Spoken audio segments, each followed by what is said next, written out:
केसीआर साहब तोहफा बेचते थे रमजान महीने में, ये लोग तोहफा भी नहीं दिए। ये बात पूरा आप समझना चाहिए। केसीआर साहब ने माइनॉरिटी रेजिडेंशियल स्कूल लगाए, अपने बच्चियों को पढ़ाने के लिए बहुत अच्छा काम केसीआर साहब ने कर चुके हैं। अब ये इस इलेक्शन में यहां तो कांग्रेस है नहीं, मेदक जिले में यहां अगर से अपना लड़ाई है बीजेपी से है। मुसलमान बहनों से, भाइयों से, बुजुर्गों से मैं एक ही गुजारिश करना चाहता हूं, आपके वोट कांग्रेस को डाले तो वो बेकार होता है, वो बीजेपी को फायदा पहुंच सकता है। इस वास्ते एक सेक्युलर लीडर है केसीआर साहब ने, सेक्युलर पार्टी है बीआरएस पार्टी ने। आप तमाम लोग वेंकटराम रेड्डी साहब को कार के निशान पे वोट देके जिताइए बोल के मैं आप सबसे गुजारिश करना चाहता हूं। ये बीआरएस पार्टी ही बीजेपी से टकरा कर सकते हैं। पहले क्या बोले ये लोग, बीजेपी बीआरएस मिले हुए बोल के गलत प्रचार करें। आज ये लोग ने हम अलायंस नहीं करे बोल के कविता जी को अरेस्ट करके जेल में रखे। अगर से हम उन लोगों से अलायंस कर लिया तो कविता जी अरेस्ट होते थे क्या? ये लोग ऐसी काम करते हैं। అంటే బీజేపీ పరిస్థితి ఏంటంటే నచ్చినోళ్ళు జేబులు ఉండాలి, నచ్చనోళ్ళు జైల్లో ఉండాలి. ఇది బీజేపీ వాళ్ళ సిద్ధాంతం. వాళ్ళు ఇలా అక్రమ కేసులు పెట్టి కేజ్రీవాల్ గారిని కూడా అరెస్ట్ చేసినారు. ఈ దేశంలో ప్రతిపక్ష పార్టీల మీద ఏ రకంగా కేసులు పెడుతున్నారో కూడా మనం చూస్తా ఉన్నాం. అందువల్ల हमारे भाइयों से बहनों से एक ही बोलना, केसीआर साहब कभी भी बीजेपी से मिलने वाला नहीं है। वो एक सेक्युलर लीडर है, एक सेक्युलर पार्टी है बीआरएस पार्टी। आप तमाम लोग इस इलेक्शन में बीआरएस पार्टी का तायद करिए। वेंकटराम रेड्डी साहब को जिताने के लिए आप सब पूरी ताकत से कोशिश करिए। अभी हम देखेंगे पेटना नदी రైతు రుణమాఫీ పెట్టు అవుతుందా మీతోని?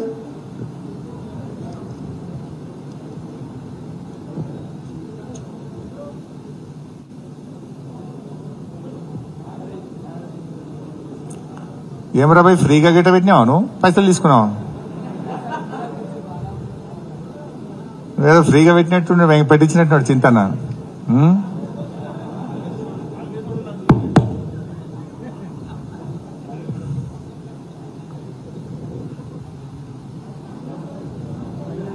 क्या है रे भाई?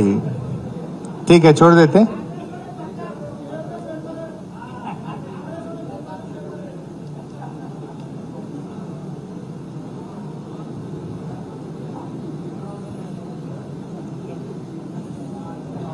సో ఈరోజు మహిళలకు వాళ్ళ 6 గ్యారెంటీల్లో మొదటి హామీ మహిళలకు 2500 రూపాయలు ఇస్తామన్నారు. మొదటి హామీ తుంగలో దొక్కింది కాదా? వచ్చినాయా 2500? ఏ ఒక్క మహిళ కన్నా 2500 వచ్చినాయా? మరి వాళ్ళు 100 రోజులు ఇస్తామన్నారా లేదా?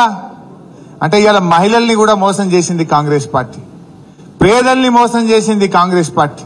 వృద్ధులకు, వితంతువులకు, వికలాంగులకు నెలకు 4000 పెన్షన్ ఇస్తామని చెప్పిన కాంగ్రెస్ పార్టీ ఇవాళ పెన్షన్లో కూడా మోసం చేసింది. ఇవాళ ఒక్కొక్క పెన్షన్దారుడికి 8000 రూపాయలు ఇవాళ కాంగ్రెస్ పార్టీ బాకీ పడ్డది. అందువల్ల నేను మీతో కోరేది ఒకటే, ఇవాళ మన సంగారెడ్డి నియోజకవర్గంలో 50,000 మందికి ఆసరా పెన్షన్ ఇచ్చిండు మన కేసీఆర్. 200 ఉన్న పెన్షన్ ను 10 అంతలు పెంచి 2000 రూపాయలు ఇచ్చింది కేసీఆర్. మరి కాంగ్రెస్ ఏమో 4000 ఇస్తామని చెప్పి మోసం చేసిన కాంగ్రెస్ కు ఈ పార్లమెంట్ ఎన్నికల్లో గుణపాఠం చెప్పాలి. గ్రామాల్లో మీరు అవ్వ తాతల దగ్గరికి పోండి, వితంతువుల దగ్గరికి వెళ్ళండి, ఎయిడ్స్ పేషెంట్ల దగ్గరికి వెళ్ళండి, నేత గీత కార్మికుల దగ్గరికి వెళ్ళండి. వాళ్ళందరికీ కూడా చెప్పి 4000 పెన్షన్ ఇస్తామని ఓట్లేసి కొని మోసం చేసిన కాంగ్రెస్ కు ఈ పార్లమెంట్ ఎన్నికల్లో గుణపాఠం చెప్పాలని చెప్పి ఇవాళ మనం పెన్షన్దారులందరినీ కూడా కలవాల్సినటువంటి అవసరం ఉంది. రైతులు ఇవాళ చాలా బాధలో ఉన్నారు. కాంగ్రెస్ వచ్చిన ఈ 4 నెలల్లో 180 మంది రైతులు ఆత్మహత్య చేసుకున్నారు. 38 మంది ఆటో కార్మికులు ఆత్మహత్య చేసుకున్నారు. కాంగ్రెస్ వచ్చింది, రైతుల కష్టాలు మొదలైనాయి. మోటార్లు కాల్తా ఉన్నాయి, ట్రాన్స్ఫార్మర్లు కాల్తా ఉన్నాయి, పంటలు ఎండుతున్నటువంటి పరిస్థితి ఇవాళ రాష్ట్రంలో ఉన్నది. మరి ఇలాంటి పరిస్థితుల్లో రైతులు కూడా ఇవాళ కేసీఆర్ గారిని యాడ్ చేసుకుంటున్నారు. కేసీఆర్ గారు ఉండగా మోటార్లు కాలలే, టైం మీద రైతు బంధు వచ్చిందా లేదా? అప్పుడు కరోనా भी आए लेकिन రైతు బంధు असली टाइम पे केसीआर साहब ने दिया। కరోనా వచ్చినా సకాలంలో రైతు బంధు అందించిండు కేసీఆర్। కానీ ఇలా కాంగ్రెస్ ప్రభుత్వం ఇలా పంట కోతకొచ్చినా ఇంకా కొంతమందికి రైతు బంధు పడని పరిస్థితి ఉంది। అది పెట్టుబడి సహాయమా? పెట్టుబడి సహాయం అనేది పంట పెట్టేటప్పుడు ఇవ్వాలి, పంట కోతకొచ్చినా ఇంకా రైతు బంధు ఇవ్వనటువంటి పరిస్థితి ఇలా రాష్ట్రంలో కాంగ్రెస్ పార్టీ పరిస్థితి। అంటే ఇలా రైతులను నట్టేట ముంచినారు।